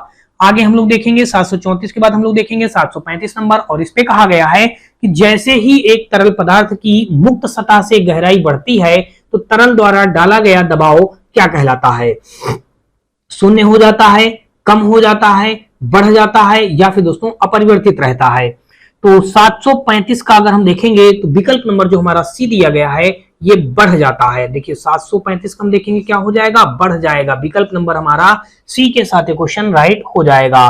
देखिए मैं आपको बता दूं, देखिए 735 में हम जानते हैं कि रो बराबर होता है एच डी जी। ये जहां पे P क्या होता है, हमारा दाब होता है, और H गहराई होता है, D होता है घनत्व, और G होता है हमारा गुरुत्वीय त्वरण होता है। इसलिए गहराई में जाने पर तरल द्वारा डाला गया दबाव बढ़ जाता है। जैसे छत पर रखी पानी की टंकी को पानी का दाब निकलने निचले तल पर अधिक होता है। तो यही सारी बातें हैं दोस्तों। चलिए आगे देख लेते हैं 735 के बाद हम लोग 736 नंबर, और इस पे दोस्तों देख लीजिएगा दिया ये गया है, कहा गया जैसे ही एक तरल पदार्थ की मुक्त सतह से गहराई कम होती है तरल द्वारा डाला गया दबाव क्या होगा, अपरिवर्तित रहता है, शून्य हो जाता है, कम हो जाता है या फिर दोस्तों बढ़ जाता है। तो 736 का अगर हम देखेंगे तो विकल्प नंबर जो सी दिया गया है कम हो जाता है। 736 का विकल्प नंबर हमारा सी के साथ क्वेश्चन राइट हो जाएगा, कम हो जाता है। चलिए आगे दोस्तों देख लीजिएगा 737 नंबर, और इस पे कहा गया है क्वेश्चन पे कि डाट डाट में वृद्धि के साथ एक ठोस द्वारा डाले गए दबाव में कमी आती है, वेग या क्षेत्रफल या संवेग या बल। तो 737 में दोस्तों देखेंगे तो ये हो जाएगा क्षेत्रफल में वृद्धि के साथ साथ, यहाँ पे आप क्या लिखेंगे, क्षेत्रफल। देखिए यहाँ पे हम क्या लिखेंगे, क्षेत्रफल में वृद्धि के साथ एक ठोस द्वारा डाले गए दबाव में कमी आती है, दिया गया है बी ऑप्शन पे। तो 737 का विकल्प नंबर हमारा बी के साथ क्वेश्चन राइट हो जाएगा। आगे दोस्तों देख लीजिएगा 737 बाद हम लोग देखेंगे 738 नंबर, और यहाँ पे कहा है कि थ्रस्ट प्रति इकाई क्षेत्र को कहा जाता है। थ्रस्ट प्रति इकाई क्षेत्र को क्या कहा जाता है, वस्तुमान कहा जाएगा, बल कहा जाएगा, दाब कहा जाएगा, क्षेत्रफल कहा जाएगा। थ्रस्ट प्रति इकाई क्षेत्र को कहा जाता है तो दोस्तों ये जो हो जाएगा हमारा 738 का, इसको हम लोग कहेंगे दोस्तों, इसको दाब कहते हैं। थ्रस्ट प्रति इकाई, देखिए यहाँ पे हमारा हो जाएगा ये जो थ्रस्ट लिखा है, थ्रस्ट प्रति इकाई क्षेत्र यानी कि क्षेत्रफल, यहाँ पे इसको हम लोग क्या कहते हैं, इसको हम लोग दाब कहते हैं। तो ये हमारा दोस्तों क्या हो जाएगा, विकल्प नंबर अगर आप देखेंगे तो दाब को हम पी से प्रेशर से, और एफ ये थ्रस्ट हमारा क्या एक प्रकार से होता है, ये बल ही होता है, बल बटे क्षेत्रफल वही है, ठीक है ना। तो ये एफ अपान का हो जाएगा ए, ये हमारा ऐसा हो जाएगा। अब अगर इसका मात्रक जानेंगे तो इसका मात्रक जो होता है दोस्तों न्यूटन प्रति मीटर स्क्वायर होता है, और इसका दोस्तों अगर एसआई पद्धति में मात्रक जानेंगे न्यूटन प्रति मीटर स्क्वायर होता है, या फिर दोस्तों इसको हम क्या कह सकते हैं, पास्कल भी कहते हैं। क्या कहते हैं दोस्तों, पास्कल भी कहा जा सकता है, ठीक है ना। तो यहाँ पे हमारा दोस्तों देख लीजिएगा दाब जो दिया गया सी ऑप्शन पे, तो विकल्प नंबर हमारा 738 का सी के साथ क्वेश्चन राइट हो जाएगा। आगे दोस्तों देख लीजिएगा 739 नंबर, यहाँ पे कहा है कि दाब बराबर दाब बराबर क्या होता है, देखिए क्या होगा, उत्क्षेप गुणे क्षेत्रफल होगा, क्षेत्रफल प्लस का उत्क्षेप होगा या उत्क्षेप बटे क्षेत्रफल होगा। 739 का दोस्तों यही जो हमारा दिया गया उत्क्षेप बटे क्षेत्रफल। देखिए यहाँ पे आप जानते हैं कि दाब बराबर या तो आप उत्क्षेप इसको लिख दीजिएगा, उत्क्षेप बटे हम क्या लिखेंगे, क्षेत्रफल लिखेंगे, उत्क्षेप बटे क्षेत्रफल लिख देंगे। और यहाँ पे फिर अगर आगे दोस्तों अगर देखेंगे तो उत्क्षेप को ही दोस्तों हम लिख देंगे उत्प्लावन बल भी लिख सकते हैं। क्या लिख सकते हैं, उत्प्लावन। देखिए उत्प्लावन हम गलत लिख रहे हैं, देखिए उत्प्लावन बल लिख देंगे। देखिए यहाँ पे हमने क्या लिख दिया, उत्प्लावन बल भी लिख सकते हैं। तो यहाँ पे आप लिख देंगे उत्प्लावन, देखिए यहाँ पे क्या लिखा हम, उत्प्लावन बल लिख देंगे बटे दोस्तों लिख देंगे क्षेत्रफल लिख देंगे। चाहे ये लिख दीजिएगा तो दोस्तों देख लीजिएगा डी ऑप्शन पे दिया गया है, तो 739 का विकल्प नंबर हमारा डी के साथ क्वेश्चन राइट हो जाएगा। अगला दोस्तों देख लीजिएगा 739 के बाद हम लोग देखेंगे 740 नंबर। और दोस्तों देख लीजिएगा 740 नंबर क्वेश्चन पे दिया गया, कहा गया कि ऊंचाई पर उड़ते हुए विमान के केबिन के अंदर का दबाव डॉट डॉट होता है, बाहर के समान होगा, बाहर से कम होगा, बाहर की तुलना में अधिक होगा, समुद्र तल पर सामान्य वायुमंडलीय दबाव होगा। तो यहाँ पे अगर देखेंगे ऊंचाई पर उड़ते हुए विमान के केबिन के अंदर का दबाव डॉट डॉट होता है, बाहर के समान, बाहर से कम, बाहर की तुलना में अधिक, समुद्र तल पर सामान्य वायुमंडलीय दबाव। तो 740 का अगर यहाँ पे हम लोग देखेंगे तो विकल्प नंबर जो ये सी दिया गया है बाहर की तुलना में अधिक होता है। तो ये 740 का विकल्प नंबर हमारा सी के साथ क्वेश्चन राइट हो जाएगा। 741 नंबर दोस्तों देख लीजिएगा, इस पे दिया गया है, कहा गया कि एक निश्चित तापमान पर वायु का दबाव डॉट डॉट के अनुपातिक होता है, घनत्व के, वेग के, दूरी के या फिर दोस्तों आयतन के। तो दोस्तों एक निश्चित तापमान पर वायु का दबाव डॉट डॉट के कारण अनुपातिक होता है, दोस्तों ये होता है घनत्व के कारण। देखिए यहाँ पे आप क्या भर देंगे, घनत्व भर दिया जाएगा, घनत्व दिया गया है ए ऑप्शन पे। तो 741 का देखेंगे तो विकल्प नंबर हमारा ए के साथ क्वेश्चन राइट हो जाएगा। 742 नंबर दोस्तों देख लीजिएगा, और देख लीजिएगा ग्रुप डी के 2018 में 2 बार एक क्वेश्चन पूछा गया है, इंपॉर्टेंट क्वेश्चन है। कहा गया है कि दाब को किस प्रकार परिभाषित किया जाता है। दाब को हम लोग परिभाषित करते हैं द्रव्यमान प्रति एकक घनफल, नहीं गलत है। ये दोस्तों देखिए भार प्रति एकक घनफल, ये भी गलत है। देखिए ये जो दिया प्रणोद प्रति एकक क्षेत्रफल, ये हमारा सही हो जाएगा। विकल्प नंबर जो हमारा सी वो बी दिया गया है, बी हमारे इस क्वेश्चन का राइट आंसर हो जाएगा। दाब को किस प्रकार परिभाषित किया जाता है, ये हम लोग परिभाषित करेंगे प्रणोद प्रति एकक क्षेत्रफल। दाब बराबर हम जानते हैं दोस्तों क्या होता है, देखिए दाब बराबर होता है बल बटे क्षेत्रफल होता है। इसका मात्रक न्यूटन प्रति मीटर स्क्वायर होता है या फिर दोस्तों पास्कल होता है, पास्कल या ठीक है ना, ये होता है इसका मात्रक होता है। चलिए आगे दोस्तों देख लीजिएगा 743 नंबर में दोस्तों देख लीजिएगा हम डेंसिटी पढ़ेंगे यानी घनत्व के बारे में जानेंगे। घनत्व में दोस्तों देख लीजिएगा दिया गया है पानी का घनत्व क्या है। देखिए पानी का घनत्व क्या है, तो देखिए पानी का घनत्व दोस्तों 1000 किलोग्राम प्रति मीटर क्यूब होता है। देखिए ये लिखा है 1000 किलोग्राम प्रति घन मीटर दिया गया है, कहां पे, ए ऑप्शन पे। तो 743 का दोस्तों देखेंगे तो विकल्प नंबर हमारा ए के साथ क्वेश्चन राइट हो जाएगा। अब दोस्तों आपको बता दूं कि अगर यहाँ पे कभी भी पानी का घनत्व या जल का डेंसिटी पूछा जाए तो 1000 किलोग्राम प्रति घन मीटर क्यूब होता है, प्रति घन मीटर या मीटर क्यूब होता है। चलिए आगे दोस्तों देख लीजिएगा 744 नंबर, इसमें कहा गया है कि मास प्रति यूनिट वॉल्यूम क्या है। मास प्रति यूनिट वॉल्यूम क्या है, बल है, कार्य है, घनत्व है या फिर दोस्तों दबाव है। तो 740 का देखेंगे मास प्रति यूनिट वॉल्यूम क्या है, तो ये दोस्तों हमारा जो हो जाएगा ये भी हमारा क्या होता है, घनत्व होता है यानी कि डेंसिटी होता है। 744 का विकल्प नंबर हमारा सी के साथ क्वेश्चन राइट हो जाएगा। 744 का विकल्प नंबर सी के साथ क्वेश्चन राइट हो गया। और आगे देखेंगे 745 नंबर, और इस पे कहा गया है कि शुद्ध पानी का घनत्व लवण युक्त पानी के घनत्व डॉट डॉट होता है। शुद्ध पानी का घनत्व और लवण युक्त पानी के घनत्व, लवण युक्त पानी के घनत्व डॉट डॉट होता है, से कम होगा, के बराबर होगा, से अधिक होगा, की तुलना में नगण्य होगा। तो ये दोस्तों मैं आपको बता दूं से कम होगा। यहाँ पे जो विकल्प नंबर ए दिया गया है से कम, यहाँ पे 745 का दोस्तों देखेंगे तो विकल्प नंबर जो हमारा ए दिया गया है, ए के साथ क्वेश्चन राइट हो जाएगा। आगे दोस्तों देख लीजिएगा 745 के बाद हम लोग देखेंगे 746 नंबर, और इस पे कहा गया है कि निम्नलिखित कारणों में से किसके कारण बादल आकाश में तैरते हैं? देखिए, निम्न तापमान के कारण, निम्न गति के कारण, निम्न दाब के कारण, निम्न घनत्व के कारण। दोस्तों निम्न घनत्व जो हो जाएगा, इसी कारण बादल आकाश में तैरते हुए हमको नजर आते हैं, निम्न घनत्व के कारण। ये हो जाएगा 746 का विकल्प नंबर हमारा डी के साथ क्वेश्चन राइट बन जाएगा। आगे दोस्तों देख लीजिएगा 747 नंबर, और इस पे कहा कि बर्फ पानी पर तैरती है क्योंकि इसका घनत्व पानी से अधिक होता है, पानी से कम होता है, शून्य होता है, या पानी के समान होता है। तो दोस्तों मैं आपको बता दूं कि पानी से कम होता है, तभी बर्फ जो होता है पानी में तैरती है, क्योंकि इसका घनत्व पानी से कम होता है। तो ये दिया गया है 747 का बी ऑप्शन पे, तो 747 का विकल्प नंबर बी के साथ क्वेश्चन हमारा राइट हो जाएगा।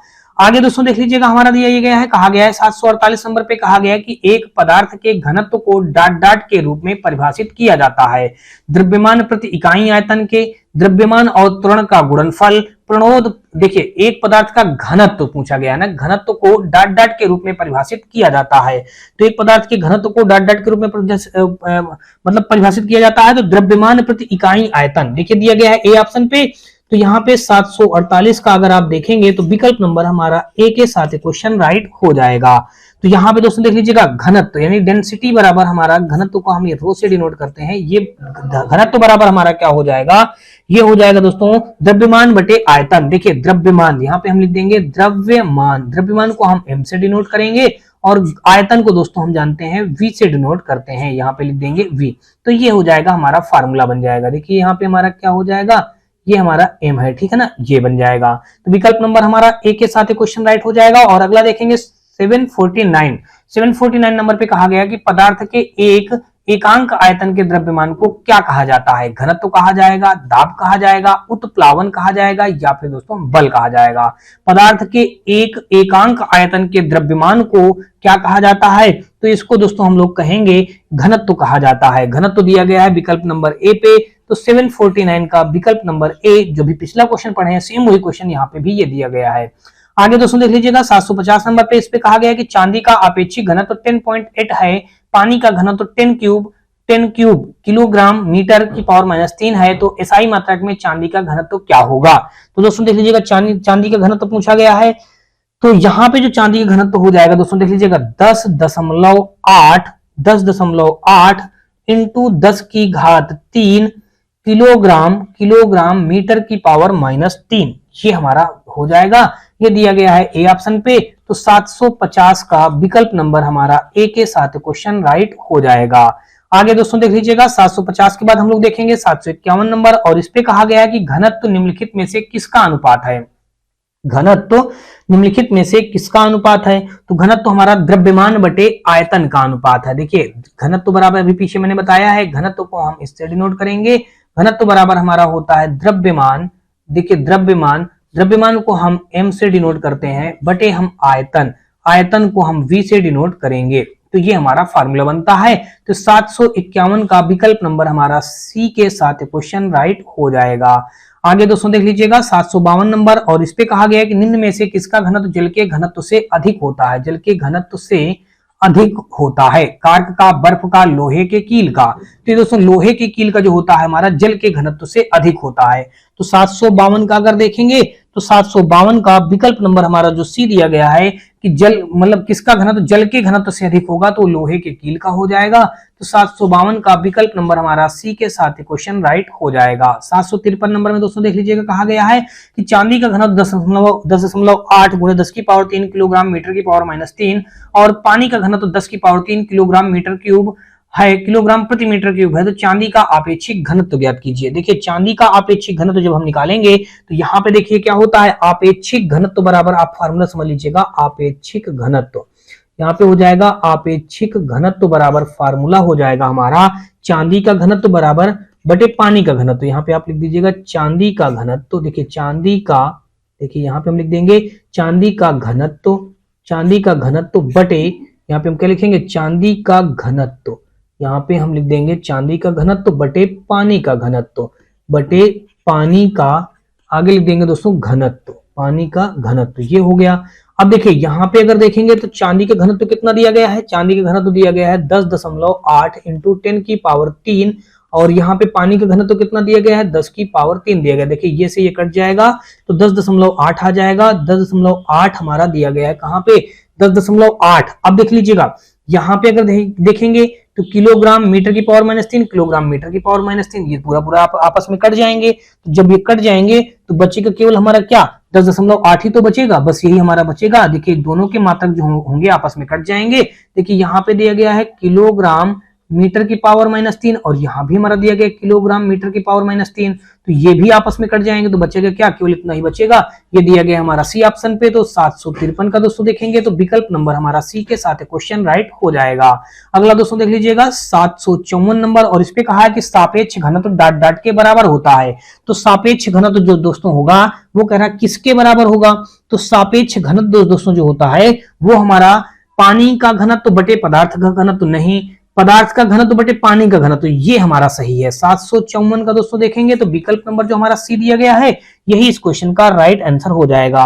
देखिए किसी पदार्थ का आपेक्षिक मतलब पदार्थ का सापेक्ष घनत्व जो होता है, सापेक्ष घनत्व हमारा जो हो जाएगा वो पदार्थ का घनत्व बटे पानी का घनत्व। देखिए सापेक्ष घनत्व बराबर फार्मूला जो होता है हमारा, यहाँ पे आप लिख दीजिएगा सापेक्ष घनत्व बराबर हो जाएगा पदार्थ का घनत्व। देखिए हम यहाँ पे लिखेंगे पदार्थ, आगे ले दीजिएगा का, पदार्थ का घनत्व। देखिए पदार्थ का घनत्व बटे यहाँ पे पानी का घनत्व, पानी का आगे ले दीजिएगा घनत्व, ये हमारा फार्मूला होता है। तो ये दोस्तों देख लीजिएगा सी पे दिया गया है 754 का विकल्प नंबर सी के साथ क्वेश्चन राइट हो जाएगा। और अगला क्वेश्चन दोस्तों देखेंगे और आज के इस पार्ट का ये हमारा अंतिम क्वेश्चन होगा। दोस्तों वीडियो कैसा लगा आप हमें कमेंट सेक्शन में कमेंट करके बताएं, और वीडियो का कोई भी पार्ट थोड़ा सा भी पसंद आया हो तो वीडियो को please like share and subscribe जरूर कर लीजिएगा। और दोस्तों आप हमारे WhatsApp channel, Telegram channel, WhatsApp group से जुड़ सकते हैं। इन सभी का लिंक दोस्तों आपको हमारे इसी वीडियो के डिस्क्रिप्शन पे दिया गया है। तो देख लेते हैं दोस्तों ये अंतिम क्वेश्चन कहा गया कि किसी पदार्थ का आपेक्षिक घनत्व क्या होता है।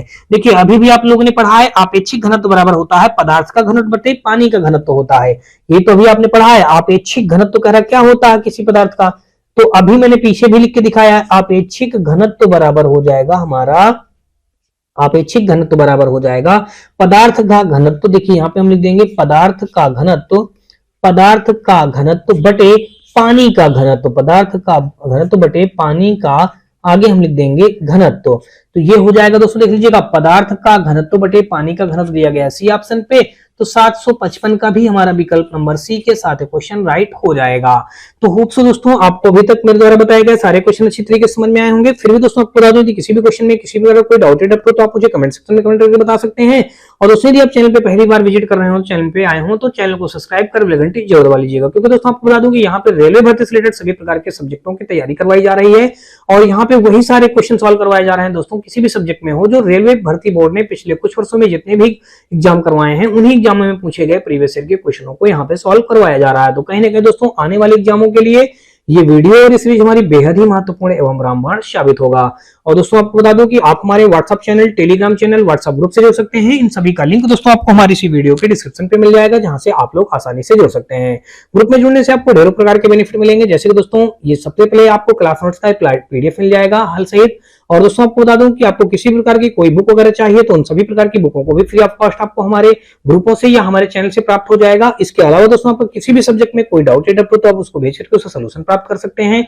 इसके साथ साथ दोस्तों आपको हर रोज का करंट अफेयर आपको हमारे ग्रुप पे प्रोवाइड किया जाता है, तो वो भी आपको मिलता रहेगा। तो ये सारे बेनिफिट है दोस्तों आपको हमारे ग्रुप में जुड़ने से। तो कहीं ना कहीं दोस्तों आप ज्यादा से ज्यादा संख्या में ग्रुप से भी जरूर से जरूर जुड़ें, और अपने ग्रुप में जुड़ने से आप हर प्रकार के बेनिफिट का लाभ उठाएं। तो चलिए दोस्तों हम लोग नेक्स्ट पार्ट में मिलते हैं, तब तक के लिए दोस्तों जय हिंद।